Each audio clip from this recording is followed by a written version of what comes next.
Conversion. Dans la représentation ci-dessous, chaque unité de mesure de longueur a une valeur qui est 10 fois plus élevée que la valeur de l'unité de mesure placée immédiatement à sa droite et 10 fois plus petite que la valeur de l'unité de mesure placée immédiatement à sa gauche. Je suis certaine que vous êtes familier avec cette image qu'on utilise pour convertir nos unités de mesure, d'où le titre « Conversion ».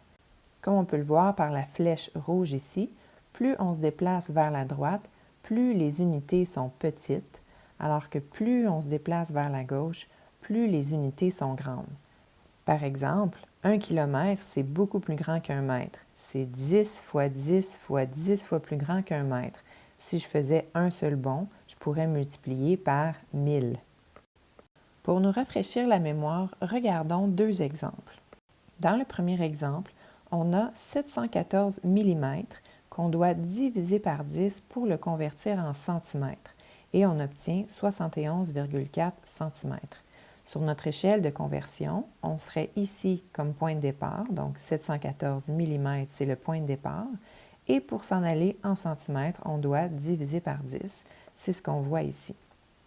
Dans le deuxième exemple, le point de départ est des kilomètres et le point d'arrivée, c'est le mètre.